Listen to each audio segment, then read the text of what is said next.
day and welcome to this week's episode of Strictly Legal on WESN Content Capital.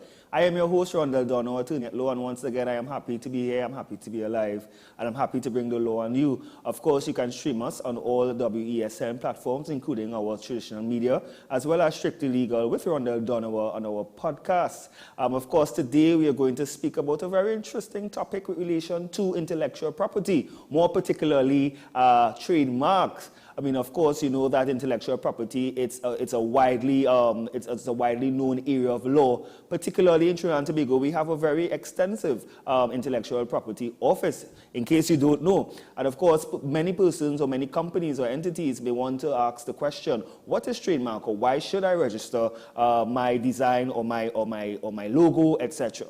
And today we have none other than Mr. Rita Kalu, who is an attorney at law who specializes particularly in intellectual property. A bit about her: she has been practicing law for over a decade, and as I said, she specializes in IP protection, management, litigation, and enforcement through her law practice based in Port of Spain, Rita Kalu Law.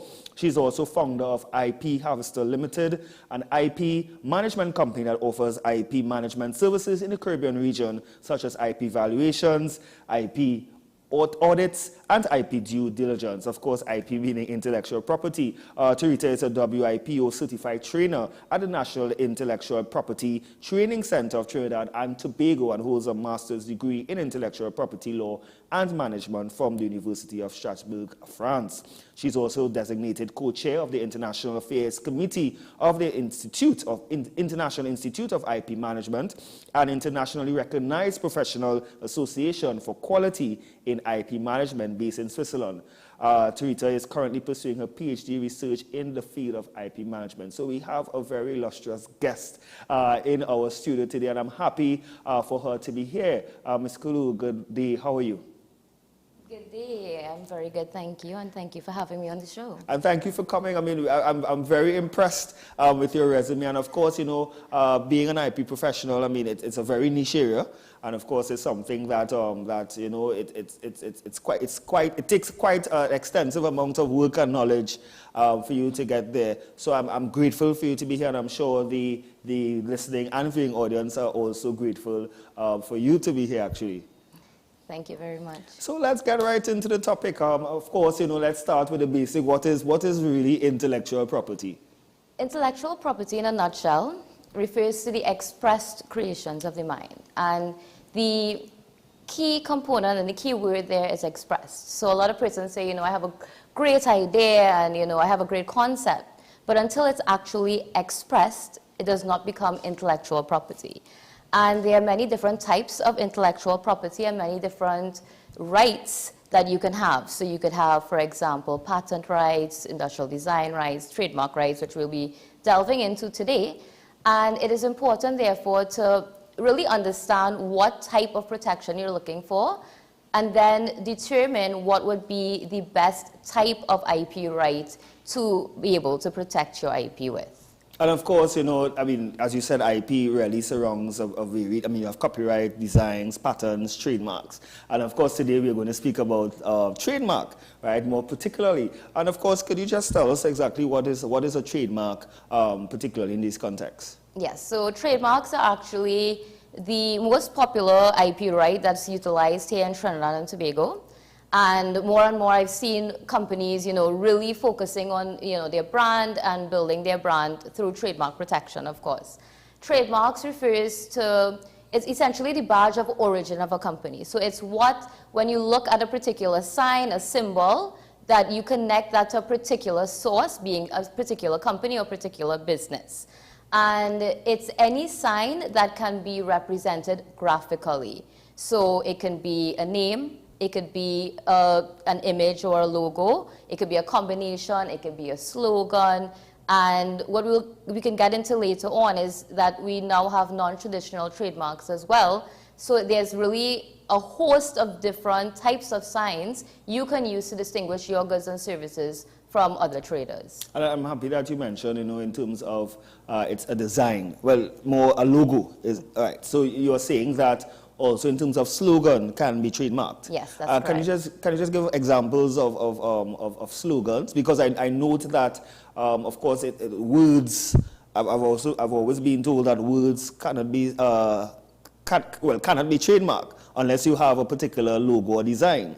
Is that correct? No, you can protect a slogan on its own as a trademark. So, for example, one of the most famous slogans most persons will be familiar with is the Nike slogan, "Just do it." You know, that in itself, the slogan in itself, is a protected trademark. And that when you see that without seeing the Nike swoosh sign, you would know immediately what company and what is the source of those goods and services. Yeah, correct. And in terms of I know you mentioned what is the trademark, but the benefits of having your mark protected, as we said. Could you just inform us of that? Yes. So intellectual property, any type of intellectual property right, is meant to grant exclusivity. So it allows you exclusivity to, in particular, in terms of trademarks, it allows you exclusivity to use a particular name, a sign, a sound. We'll get to that later on. Exclusive to all other traders in that particular field. So it's specific to the goods and services you trade in, and it gives you exclusivity so that no other person could use anything exactly like it or even similar to it to cause any sort of confusion.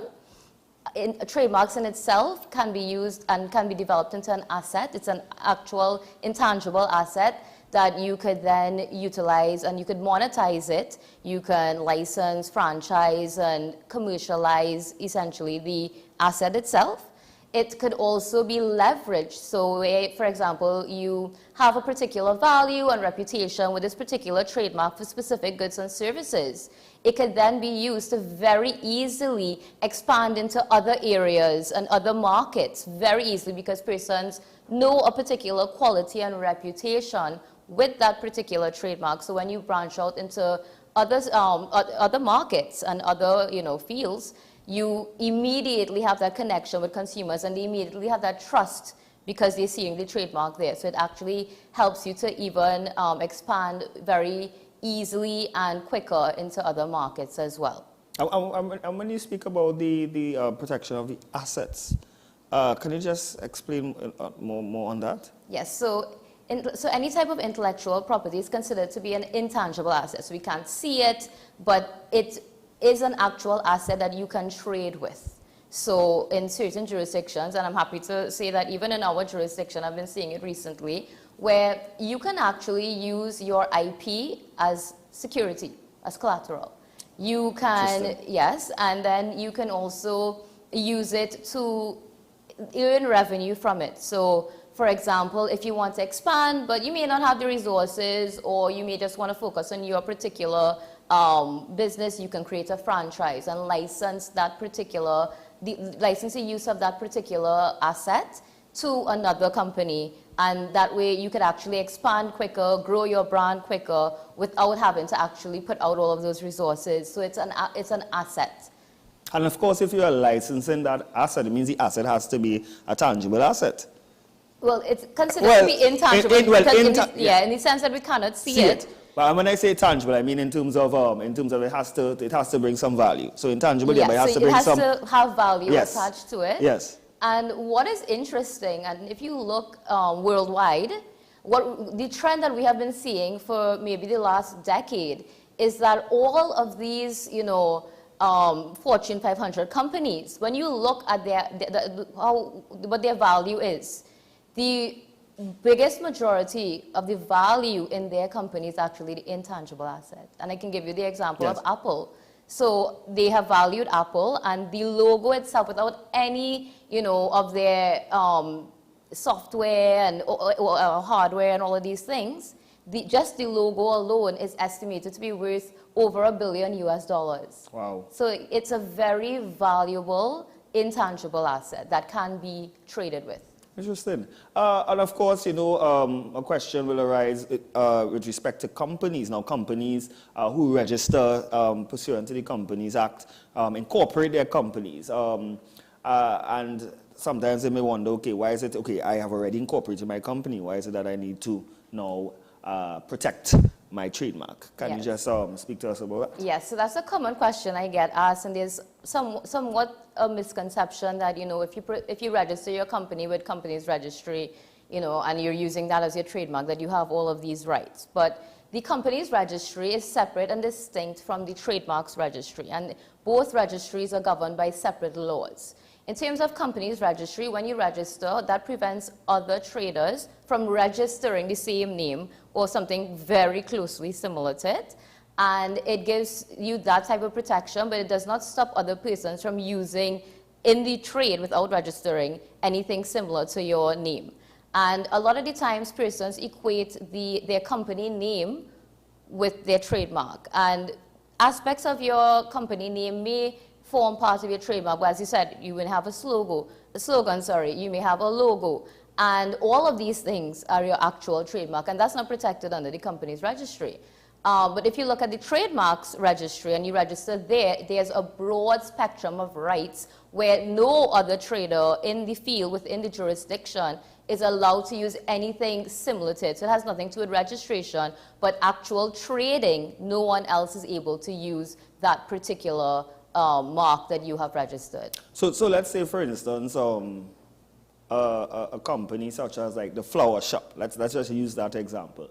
So the flower shop has registered their incorporated company as a limited liability. However, they would now they want to use a particular flower, a lotus flower, and it so happens that another company would have registered that mark, right? But it's not the flower shop. So they register that mark as something else.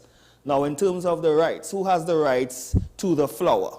Well, our trademark system is a first-to-file system. Yes. So based on the example, I would say the person who would have registered that particular device, and even they registered it under the trade. Yes, under the trademark. Yeah. So yes. they would have that trademark. So when the flower shop comes with anything similar to that, they would actually be in breach of the trademark rights of that owner. Although the flower shop would have been incorporated first. Yes, because it's just the name as opposed to the logo. Correct, and that's interesting. So therefore, can you just explain how do you go about now to protect your trademark, or rather, what is the process? Well, so in terms of being able to protect your trademark, you have to meet a certain criteria or threshold. So I'm very happy you use the flower shop example. Yes. Because it shows you everything you should not do. So trademark has to be distinctive. And by distinctive, it means it should not be descriptive. So the flower shop, for example, is descriptive. You know it's selling flowers. It should not be generic. It should not use generic terms that is common to the trade. So flower shop. Yes. Yes. So you use a perfect example as to what not to trademark. Yes. And the reason being is that you're using a trademark to distinguish yourself in the market. So you want to be as unique and, you know, as, differentiating as possible. And so the more unique and the more distinctive a mark is, the higher the possibility that you would be able to register it. And another factor that you would have to take into consideration when you're creating your brand and creating your trademark is what actually exists in the market, whether unregistered or registered. And so you would always have to do a search to make sure there are no other prior marks that are very similar or the same as your mark relative to those goods and services that you're trading in. So if there was already the flower store, for example, registered as a trademark, that would block your application, the flower shop. Even though it's two different designs or two different types of flowers? Flower designs? Well, it would depend on how similar it is, but because it depends on what is the dominant part of each mark, and then we would have to compare the similarities to determine whether or not it would, block the other one. So let's go through in terms of the process of registration. How does one? Okay, I have my design, and of course design meaning logo, right? I would have incorporated my company. Let's say even if I don't incorporate my company, but I want to protect my design. What do I do? How do I go about that in Trinidad and Tobago? So first and foremost, I would say you would do a prior search. It's not mandatory, but it's always recommended to make sure what you have is really distinctive in our particular market and there's nothing that's going to bar your registration. And this is through the Intellectual Property Office in Trinidad. Yes. Many people don't even realize we have an intellectual property who are very efficient. They are excellent. Excellent. You know, and a lot of persons always tell me, I didn't know, we have an intellectual property office. They have a lot of preconceptions about it. Yeah. And I mean, in comparison to other IP offices I've, seen worldwide, we actually have extremely well-trained staff that have been there, over a decade, and they're constantly upgrading, their skill sets. And so they're very helpful. So first step, for example, could be to go to the Intellectual Property Office because they offer a wealth of guidance and they're always very happy. Happy to assist. Yes, always very happy. I actually used to work at the Intellectual Property Office. Yes. And so I can tell you firsthand that, they really try to support business owners, persons who may not want to be represented by an attorney. They may want to do it on their own. And they really hold your hand throughout the entire process. So you can start with a search, see what's on the registry already. And then you would have to first make an application before the office. And when you make that application, one of the most challenging considerations for an applicant is to determine the class of goods and services that you're applying for, because every trademark is specific to goods and services. So you can't just get the flower shop for every single good and service. So you'll be registering the flower shop for flower shop services. And we have something called the needs classification system here that we use. It's an international classification system used worldwide. And based on that, it determines what your classes of goods and services would be. And it could be a very technical process, but again, as you said, you can go to the IPO and they would help you in terms of doing that classification. You can go to IP practitioners who can help you with that classification. Let's take up in there, because you mentioned that with respect to the flower shop, of course, it has to be specific to the goods and services that you provide. Correct. So let's say, for instance, the flower shop are providing a service of selling sale of flowers. But then you have also a flower construction company, right, with the same type of flower but doing construction. Then is it that there's competing? Is it that the two designs will be competing? More likely not. Okay. Because it's such different and not so it's the same or similar classes of goods and services. So because it's such complete separate and distinct businesses and trades, it would most likely not bar. But then what about if the marks are similar? If the design is very similar, it may bar it. But so essentially, what the examiner would do would be, as a whole, to look and see whether or not it would be confusingly similar to consumers. So whether someone going to this construction place would believe that that particular trader is the same trader as the flower shop. Okay. Yeah. So it all depends on what they do is that they look at the mark as a whole. And they compare everything. So they compare visually what it looks like, orally what does the word sound like, and then conceptually, where are the goods, what kind of goods are they, where would you go to the same store, for example, for the same services. So, and then based on that, they would make an assessment on whether or not it's confusingly similar. Okay. Of course, you can continue in terms of the process. Yes. My apologies. Yes. So you make your application, you Yes. figure out your classification, and you file that with the Intellectual Property Office with the specimen of whatever your trademark is. And I should put a pin here and make a note that a lot of times persons, as you said, you have a logo, a flower design, and more likely than not, that business owner was not the one that designed it. And so we always advise clients that when you're going for trademark protection, there's particular copyright rights subsisting in that artwork itself. Yes. And so I always advise all of my clients to make sure and get those rights assigned from the graphic artist, because as an independent contractor, they would be the owner of the copyright, and you want holistic rights because you're putting so much value into it. Yes. And so we always recommend, you go and you get that assigned, you get a copyright assignment for that, and then make your application. That is very interesting, because I don't think much persons know that. They think that, okay, I pay a graphic artist for that design, and therefore I own that design. Right, yes. But of course, it still means that the graphic artist still has some form of rights, right? Particularly in the design. And obviously, it is it is clear, and you can correct me if I'm wrong, that you are the graphic artist is basically licensing his design to you for your use if it's in perpetuity or whatever the case is, but it's not really an assignment. Yes, correct. And or transfer of those rights to you as the person who retained. And why it becomes important is because you want to have as many rights as possible, so that if there's an infringement, if there's a breach, that the Trademarks Act, for example, the rights that you have under that may not protect that particular situation. But if you look under the Copyright Act, you may have protection under that system. And because you're actually putting so much, investment behind your brand, you want to have a holistic, ownership of it. And a lot of times clients unfortunately realize this, like unfortunately, for example, when there's infringement and they need these particular rights, they realize, oh wait, I don't have ownership of this particular image, So it's important, it's an important consideration, and it's an important discussion to have with the graphic artist before you retain them and, you commission the work. So once you get all of that done and you file your application, and the application goes through different types of examination. So firstly, you have the formalities examination just to make sure everything is right with the application itself. And then you go through classification examination, make sure that the goods and services that you have applied for is the correct classification in accordance with the NIS classification system.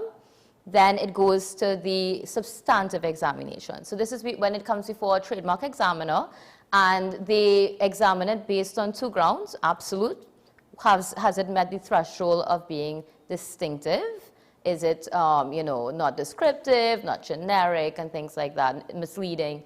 And then the second examination would be whether it's on relative grounds, whether they are existing applications or registered marks that are confusingly similar that would bar that particular registration. So therefore, and this is particularly in our jurisdiction. Yes. Right. Okay. And yes, and it's like that for, I would say, all jurisdictions. It's pretty standard. Yeah, okay. And what I can also say, because of course we might have someone looking who has the flower shop as their trademark, and they say, okay, well, I've been trading for the last 10 years, and everyone knows the flower shop is my trademark, but now they're saying it's not distinctive, so I can't get registration. So there's also another way in which you can get an inherently non-distinctive trademark registered. So if your trademark has acquired distinctiveness over a long period of time where the relevant public and relevant consumers see it as a trademark, even though it uses generic terms like flower and shop, you can still file for registration.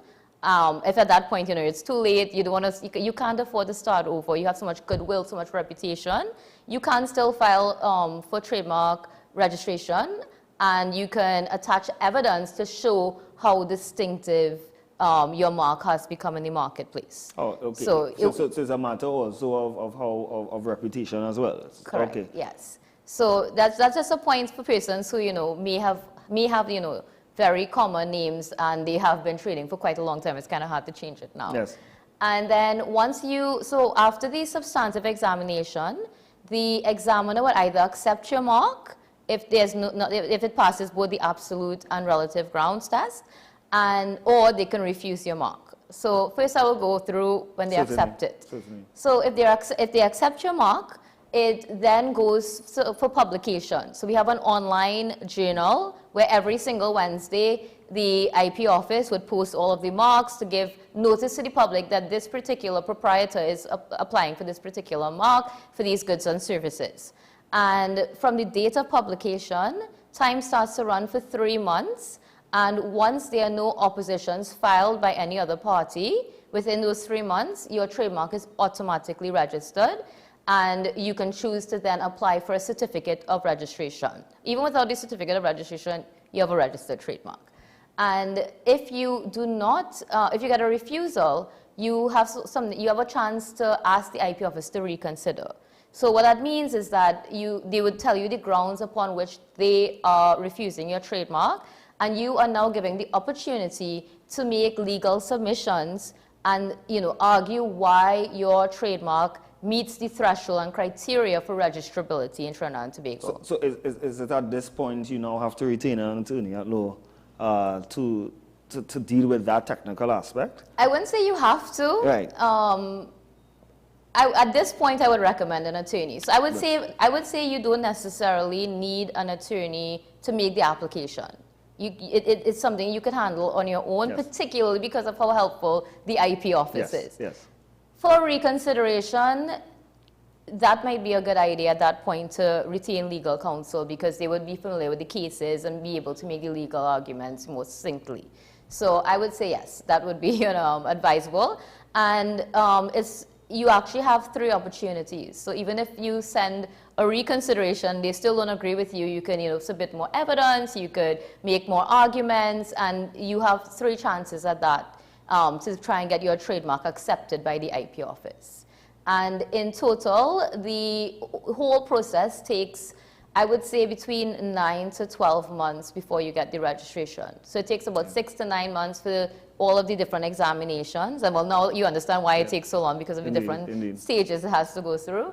And then you have the extra 3 months with the opposition procedure. And so it would take you about 9 to 12 months for registration. But the important fact is the application, because as I said, it's a first to file system. So once you have that first filing date, that is the important part there, and because that's the date of your registration. Yes. So you mentioned, I mean, you started with the examining process, and of course the acceptance, right? And certain circumstances, as you said, why a mark could be rejected because of the non-distinctiveness or competing marks, right? Now in terms of fees to register trademarks, what are usually the fees associated with such registration? So the initial application is $1,400 TT dollars, but it's based on the number of classes and the number of classes that you're applying for. So for the first, so if you're applying for 1 class of goods and services, it's $1,400. Any additional class is $150 per additional class. And what I would say at this point is a question I always ask my clients when they're applying, is that you should consider over the next 5 years, you may only have 1 good or service that you're using right now, but in the next 5 years, you plan on expanding within that 5 years because it's more cost effective to make the application with the additional goods and services at that point. Otherwise, you would have to make an entirely new application when you expand. So at that point, so you choose what classes of goods and services you want, and it's $150 per additional class. And the only other cost you would incur would be if you decide to get the certificate of registration, which is $350 for the certificate. Right, and of course, in terms of the scope of protection of your trademarks, you register your trademark locally, Trinidad and Tobago. Does that trademark allow you? Does that registration mark allows you protection regionally or internationally? Well, that would be great. Unfortunately. I mean, we subscribe to the WIPO, the World Intellectual Property. I mean, in terms of our sign-on of treaties, etc. So it should be a global protection. What do you have to say about that? Legally. Unfortunately not. Unfortunately not. And there's a multitude of reasons as why. So there's no such thing as an international trademark. There's no possible way to get an international trademark. You have to file in every single jurisdiction that you're looking for protection for. So is it that Coca-Cola and Apple and all these places, they have international? So therefore, if they have many filings. Okay. So because I was going to say, well, I mean, if a company like do they have the authority? Well, I can't speak on that. But like, for example, Coca-Cola. Right. So this is just for a normal, typical trademark. But in most jurisdictions throughout the world, they have protection for well-known marks. So Coca-Cola, whether or not they file in Trinidad and Tobago, we would bar any person from registering the mark Coca-Cola because it's considered to be a well-known mark. Oh, so they have the authority to do that? So I wouldn't say they have the authority, but they would be recognized here, and we would bar another company from registering that mark because of how well known that particular market is. Okay, interesting. That more like sounds like the mafia. I'm just kidding. Of course, I know I want you to explain further in terms of protecting regionally, internationally, but we have to take a break. Guys, you're watching Strictly Legal on WESN. We'll be right back after this.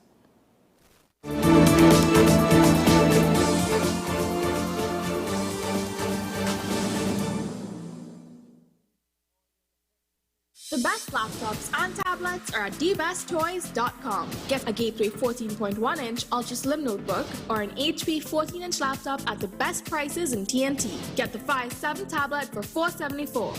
You can also shop the latest Amazon Fire Sticks. Call now at 32-DBEST to order or visit us in-store at Forces Flagship MacBean. Shop online now at dbesttoys.com. Free delivery available throughout Trinidad and Tobago. Cash or links on delivery. Kenny Sports Center is having a Grandfather's Day sale. From now until Sunday 18th June, get an amazing 20% off everything. You heard right, 20% off everything in store. Get all your top brands like Adidas, New Balance, Kinetic, and a lot more. Visit any of our branches today: Port of Spain, West Mall, Long Circular Mall, Trinity Mall, and Carlton Center San Fernando for this amazing 20% off sale. Happy Father's Day from Kenny Sports Center, where dads are appreciated. As Kevin Hart would say, damn! Why we have so much minors out on the streets? There's an after-school program happening there. Side women, don't give up. You know, you can become queen one day. Those companies who are currently looking for their money that they deposited in the Silicon Valley Bank, it's not there. ChatGPT is basically the start of Terminator. Our relationship with the colonial powers is like a relationship with a little bit of abuse that people like to stay in. And we remember how that was. Put in $100 and later tonight, you'll get back $3,000. I promise you. Or promise you not. Did you rent an accent while you were across there? When you're in the proximity of Donald Trump, somehow you adopt his aura. First of all, I thought the $200 would be more than enough. It's $200. I a goat farmer. I had 3 goats. Yeah, 3 goats and 1 cow. You know the name? No, I don't. Right, Messi, LeBron, and Cristiano Ronaldo. And the cow name Haaland. I love Trinidad and Tobago, you know.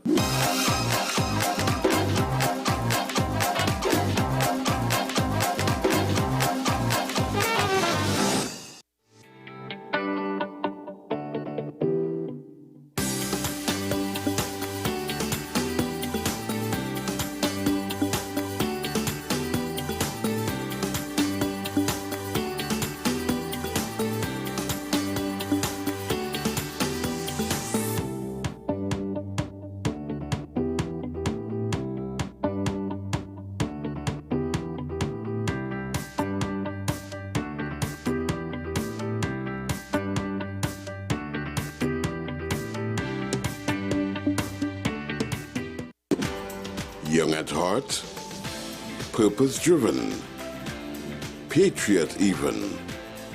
When you like to party, but are still passionate about discussing important issues, the only place where your needs will be met is WESN Content Capital.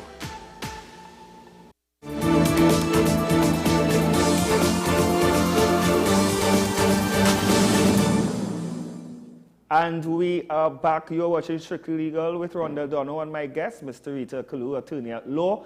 We are speaking about trademark registration in Trinidad and Tobago. And of course, before the break, we were speaking about in terms of the scope of protection and of course, whether or not or how do you go about registering regionally or internationally, as we say, your distinctive mark. Yes, so essentially, whatever jurisdiction you would like protection for, you have to file in that particular country. Reason being, every single jurisdiction has its own laws, its own procedures, and of course, because we have the relative grounds, they would also have to, look at their trademark registry and ensure there are no conflicting marks. So that's the reason why we don't have one international, trademark. And in terms of regionally, it's a little bit more difficult than internationally, because we don't currently have any regional filing system where you could, make one application that would then send the filings to the different jurisdictions. So you actually do have to go into each jurisdiction and make that filing.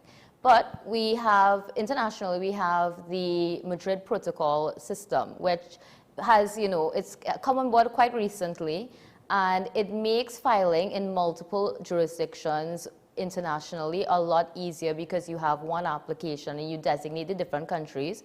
It goes through the same examination process independently in each country, but it's a much easier system without having to get an agent in each country, as opposed to just making one application through the system. But again, you can only do that application with countries that are members of the Madrid Protocol. But more and more countries are coming onto the system. We have 2 in the Caribbean, but there's still more countries that still need to come on board.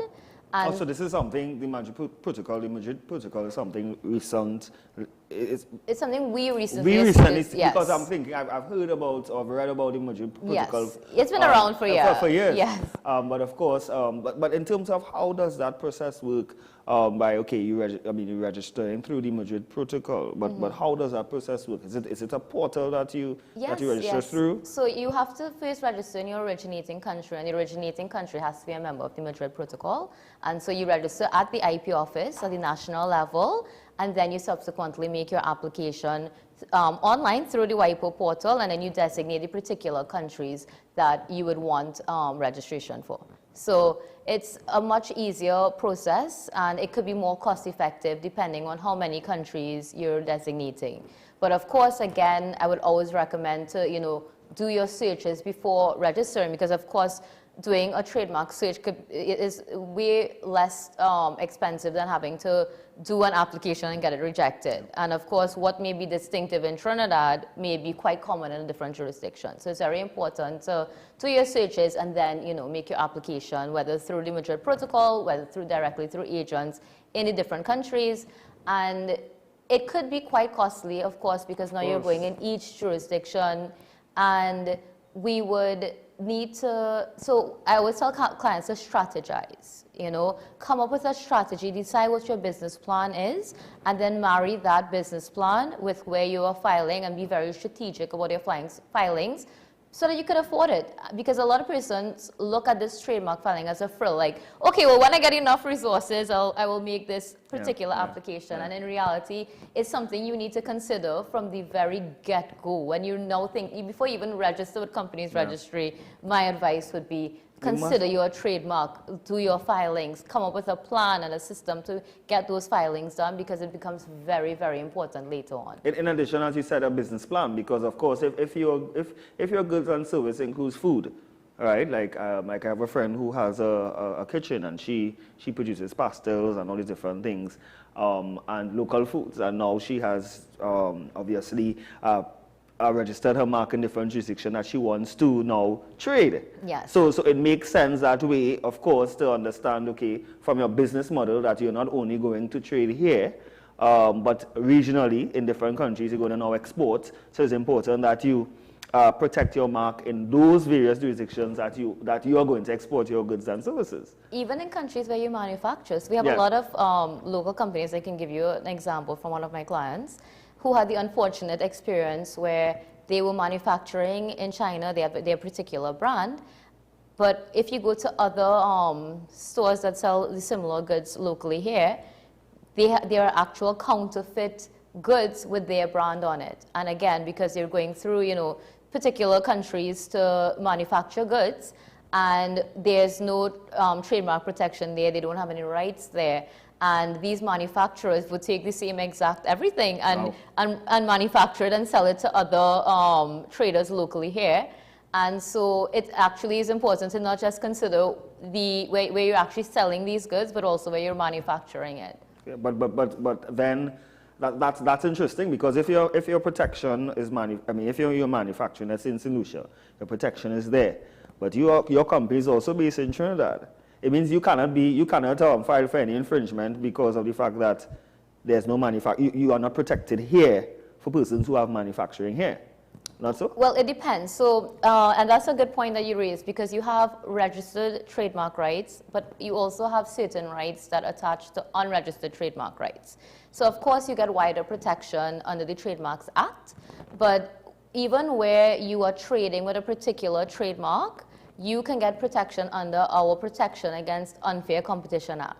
So it's quite more limited, and there's a bigger threshold and test for you to even prove that you have a trademark, for example, as opposed to if you had a registered trademark. But it's not impossible, and it's quite, you know, a reality for a lot of companies that find themselves in similar situations where you can get damages and bring an action under the Protection Against Unfair Competition Act. So it's quite wide, yes. of course. But folks, if you want to call in, give a comment or ask a question, you can call at 628-4578. That's 628-4578. Of course, we are speaking with Miss Teresa Kalu, trademark expert or IP expert rather of Kalu, Teresa Kalu Law. And okay, so post registration, right? After you have registered your mark, then what?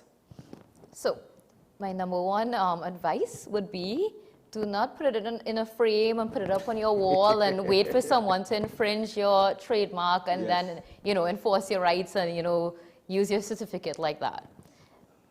Intellectual property is meant to create value for your business and for your company. And so post-registration, that is when you start to invest. You invest in your trademark, you build value behind it, and you make it a very valuable and intangible asset in your company. So you decide on your business plan, as I said, decide how exactly you can use this particular brand to get value and bring in revenue to your company. So, for example, the reason that you're filing for a trademark is because you want to differentiate your goods and services from those of other traders. So you want to make sure that you are bringing brand awareness to your company, that every good and service is directly connected to this particular trademark, that you maintain proper, you know, quality and a particular reputation. Make sure that persons have a good, the brand is relevant in the market. So you want to really put a lot of focus on your brand and maintain your brand image and reputation so that it's not just a certificate on the wall in case somebody come and use your trademark. Because even if when they do that, you may not have much damages to get if you don't have a particular value attached to this particular trademark. So my first and foremost thing would be to, you know, actually make sure that you add value to this particular asset. You treat it as an asset. You invest in it. You make sure whatever's new and innovative thing in the market that you're up to date and you're investing and you're improving and you're showing the market. You're building that customer trust. And then also you could consider how else can you, you know, increase your brand awareness. Should you franchise? Should you create a franchise? And a lot of persons always have this misconception, because I guess we have a lot of it, that, you know, franchising is more for the food business, you know, the McDonald's and the KFCs of the world. But what is interesting is that you can create a franchise out of, I would say, any business. Any business. Once you have established a particular valuable brand, and you have a particular system, a particular way of doing things where you consistently are able to make like a price premium, volume premium, then you have what it takes to create a franchise. Meaning, like for example, non-food outlets like Sasha's Cosmetics now, they have franchised now. I mean, even out of the jurisdiction now, they have opened different franchises, stores, whatever the case is, if that's an example. Yeah, and you can do it with any type of business. Yeah. And small and medium sized business as well too. And then without you having to invest anything, you are now, you know, receiving a percentage or royalties from whatever they are actually making. And the reason why, so the benefit to the franchisor is, of course, you are expanding, you're even increasing your brand awareness and brand reputation. And the advantage to the franchisee is that they get this little turnkey company where immediately when you open, you are likely to be more successful than a new company because persons immediately recognize the brand. Right. And they have a customer base and a customer following. And that is the power of, you know, a brand. And of course, that's where the negotiation power is important to ensure that you get your royalties, yes, right, for franchising your brand. And as you said, you sit back and relax and you enjoy the investment or yes, returns of that investment. Well, when you sit back and relax, you have to make sure you have to make sure they're maintaining your brand value. Yes, but that is true. So therefore quality control. Yes, yes. So there are actually a lot of, but there's a lot of legal provisions that you could put in place. There's a lot of due diligence you could do beforehand to, you know, limit those types of risks where it would dilute your trademark value in any way or form. That's interesting. So you see, it's not just a matter of registering a mark and that's it, no, right? Not at all. Putting value to that type of registration, you know, that is very important. I believe that's a very important point that, of course, business owners can take as well. So let's deal with infringement. If someone infringes your mark, then what? Of course, Right. Legal proceedings. You go and tell them, you know, force them to remove their mark. Threaten them with some sort of action. So, well, that's when you pull down the certificate. Yes. So we are a very highly litigious society. Of course. And I know as an attorney at law, I should be very litigious myself. But my advice to clients, before you even come to me, before you even come to an attorney, just reach out to the other party. Because a lot of the times persons are not even aware that they are infringing, you know?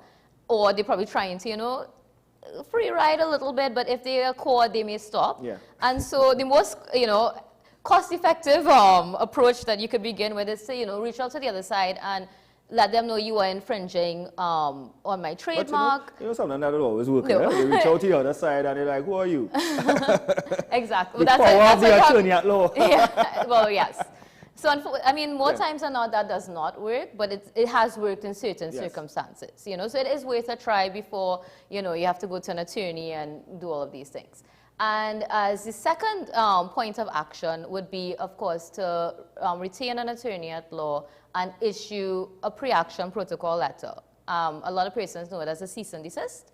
And what that does is let them know, listen, this is my rights, you're infringing these particular rights, be very clear about it. And because you have done this, this is what I want. You may want damages for how much damages you have suffered thus far from it. You may want, of course, want your cost because you had to pay an attorney now to bring in, to send out this letter. And you would want them to, of course, stop the infringement. And I would say a lot of times you can settle the matter there at the pre-action stage. And depending on the type of matter, because I mean, it could be one person that's just selling 2 goods with your trademark on it to 5 persons, and that's not really causing you enough damage to take this matter all the way to, you know, high court, because the law costs more than a funeral in that case, right? Yeah. And in circumstances like that, I like to spend a little more time than usual in the pre-action stage, see if you can get it settled. If not, or in the instance where, you know, you're dealing with counterfeit goods where people are misleading the public and it's a health issue and it's an emergency or it's a very serious issue, then you wouldn't spend a lot of time in the pre-action stage. You would immediately go to, you know, file your action. In some cases, you might have to file an injunction, and then you take the process through there. But I would say again, before you even do that, make sure you have all, you know, you have all the information. So when you go to the attorney at that stage, you make sure you understand what are the types of damages I can get from here. Because a lot of persons, because intellectual property is very personal to persons. You know, this is your intellectual creation. So when someone else is using it, they can become very emotional about it. But when dollars and cents and time and energy and all of these things come into play, it's very important to know upfront, you know, what is the likelihood of success? Chances are, if it's your trademark, it is the same or similar thing, it's high. But then also, what are the damages? What are the likely damages that I may be able to get from this matter? So beforehand, because of course, you know, legal matters take time. It's a very lengthy, it's costly. And so you want to have all the cards on the table, you want to have all the information on the table before you proceed. Because, for example, if someone wants to use your trademark and they love using your trademark, you could give them a license and make money from it instead of suing them. So there are different ways to, you know, get around or make the most cost-effective and economical decision for your business. But that's typically the route you would take if someone infringes your trademark. Of course, and can you protect or can you register a design or a mark on already or on an established product, like, for example, a coconut, right? Someone has a design on a coconut, and then they register that design somehow, and then someone else has the same design, and it states that they are infringing. So the design is the logo with the coconut. So you're registering the coconut itself? Well, this is it. So it's you have the established, well, you have the product, which is the coconut. You have the design that is synonymous with your brand on this said coconut. And therefore, you want to register that design on that coconut. Is that something that is possible? Yes, so the protection would span just for the design. So if they take that design, whether they put it on a coconut, whether they put it on a bag, you know, once they reproduce that particular design that you have registered, that will be infringement. So is that considered an industrial design, or that is something separate? That's something different. So for example, the coconut. Yeah. You can get industrial design protection if you have some new particular design that you have for this coconut. Industrial design protection, it works in tandem with trademarks in that, okay, let's take the chubby bottle, for example. So they would have filed for industrial design protection. And just explain the industrial design protection that is, or what is industrial design? Right, I should have said that before. So industrial design protects the ornamental aspect of a good. So for example, your perfume bottles, a lot of times there are two factors in play when you choose a perfume: the brand and the way in which the bottle looks. Well, for females, I should say. And so, so it's the trademark, the brand, and then the design of the bottle, which is the industrial design. But industrial design is very specific. So exactly what you file for, first of all, the test is novelty. So if it exists anywhere else in the world, you would not, you don't have protection for it, right? So it's not jurisdictional in terms of the test, because they're looking worldwide. Is this a new design? If it is a new design, you are only protected for that particular exact design. So if I then come and you have your coconut in the form of a Christmas tree, and I decide to do my coconut in the form of a pine tree, I would not be infringing your rights. But what a lot of persons do, and I believe this is what they would have done with the chubby bottle as well, on the offset you may not get protection of a particular shape as a trademark, just for the sole fact that it may not reach the test of distinctiveness just yet. But if you use it over time and you had it protected as an industrial design, you can then file for it as a trademark when it has acquired that distinctiveness. And the difference and importance of the difference is, firstly, industrial design protection is you can only get it for up to 15 years. A trademark, every time you register your trademark, is protected for a period of 10 years, but is renewable indefinitely. So that's the first advantage of going to the trademark system. So you don't have to actually renew it physically, or it automatically renews? No, you have to file a renewal application, the same 1400, and you have to apply.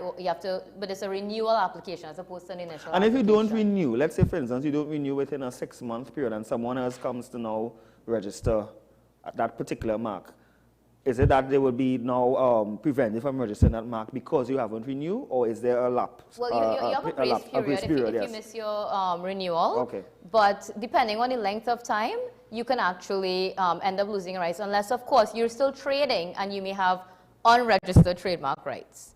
But yes. And then the second advantage in terms of the trademark versus the industrial design is that whereas I could just do a slightly different shape with the industrial design and not infringe your industrial design rights, with the trademark, it's same or similar. So if I do something very similar to whatever you have applied for as a trademark right, that particular shape that has now become distinctive, then I may be infringing your trademark rights. So I mean, there's so many different ways, or so many different aspects of a lot of permutations and combinations. Yes, and technicality as well. Yes, definitely. In this regard, Tarita, we are out of time, already. And I just want to get your closing thoughts about IP protection and the importance of using the IP systems available here in our country. I would just like to say, there's this misconception that there's no IP in Trinidad. We don't have IP in Trinidad, and the reality is that more and more so, I've seen so much intellectual property being created by small businesses, large companies. And we have up-to-date, you know, international systems. We are at the, you know, we have enough laws, we have updated laws that match those internationally. We have a very, you know, well-equipped, very knowledgeable, and very efficient IP office. And now we have a lot of legal practitioners that are now in this IP field. So the support is there, the systems are there, and IP shouldn't necessarily be seen as a frill, but actually a very important consideration from the get-go of a business.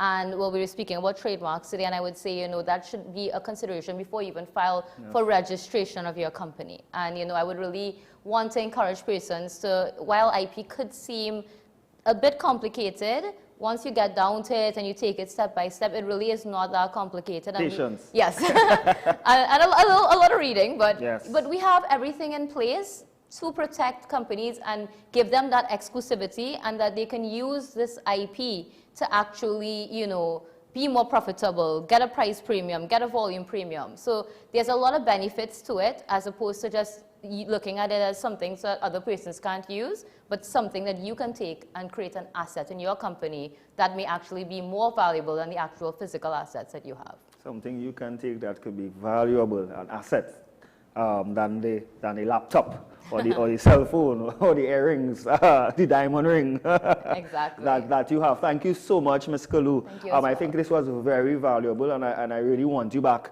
If subject to your availability, of course, you know, our lawyers, we are very busy people, right? And we are grateful for you being here and providing your expertise and knowledge. And thank you for having me. Thank you. Guys, it's a wrap. You have been watching Strictly Legal on WESN Content Capital. Don't forget to catch our replay as well as our podcast, Strictly Legal with RondelDono.com. Do have a blessed day. Stay safe. Until next time. Goodbye.